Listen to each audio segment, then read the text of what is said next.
कबीर दास जो मध्यकाल के संत कवि हैं, वो कहते हैं कि मोको कहाँ ढूंढे रे बंदा, मैं तो तेरे पास में, न काबा न काशी कैलाश में। मुझे कहाँ ढूंढता है तू, मैं तो तेरे ही अंदर हूँ। वो कहते हैं कि पहाड़ पूजे हरि मिले तो मैं पूजूं पहाड़, और तासे तो चाखी भली की पीस खाए संसार।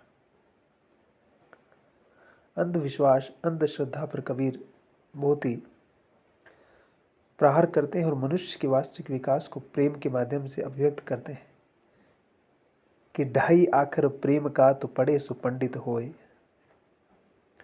तो कहते हैं कि पोथी पड़ी पड़ी जगमुआन पंडित भयान कोय, और ढाई आखर प्रेम का पढ़े सो पंडित होए। हम न जाने कितनी पोथियां पढ़ लेते हैं, न जाने कितना ज्ञान अर्जित कर लेते हैं, लेकिन हम मनुष्य और मनुष्य के बीच प्रेम क्या होता है, मोहब्बत क्या होती है, कैसे हम किसी को खुशी दे सकते हैं, कैसे हम उस प्रेम को ज़्यादा बढ़ा सकते हैं और चिंद और छोटे छोटे क्षुद्र स्वार्थों से अपने आप को बाहर कर सकते हैं। जब तक हम ये नहीं सीखते हैं तब तक कुछ भी नहीं है। इसलिए कबीर कहते हैं कि माया महा ठगिनी हम जानी। माया तो ठगने वाली है, उसके चक्कर में पड़ने की आवश्यकता नहीं है। और एक बेहतर मनुष्य बनने के लिए कबीर के साहित्य को पढ़ना, कबीर की साखी शबद रमेनी को पढ़ना हमारे लिए बहुत ज़रूरी है। बीजक उनका ग्रंथ है। और कबीर को हजारी प्रसाद द्विवेदी कहते हैं कि वो भाषा के डिक्टेटर हैं। वो अपने हिसाब से भाषा का इस्तेमाल करने की ताकत रखते हैं। और हिंदी साहित्य के इतिहास में कबीर जैसा व्यक्तित्व लेकर के कोई कवि पैदा नहीं हुआ है। ये कबीर का व्यक्तित्व है, कबीर की पर्सनालिटी है कि वो हर तरह की सीमा रेखा से परे मनुष्य और मानवता की बात करते हैं।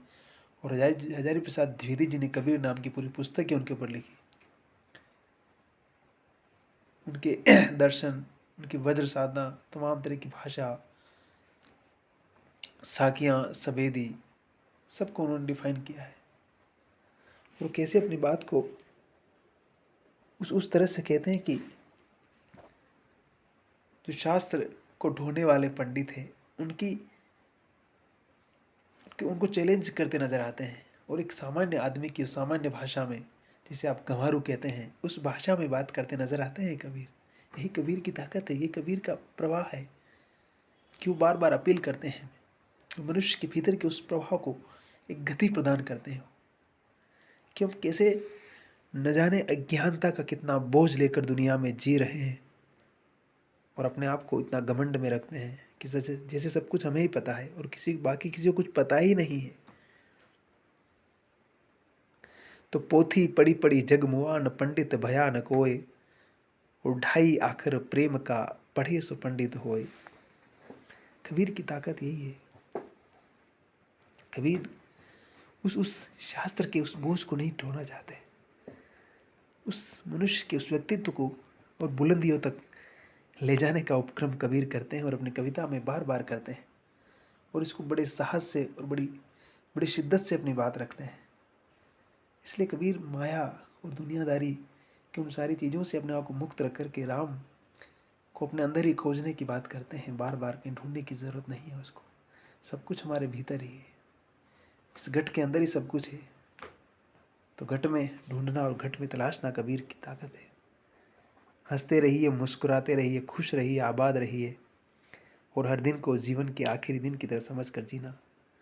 हम सीख जाएंगे उस दिन ज़िंदगी अपने आप हसीन, खूबसूरत और बेशकीमती हो जाएगी।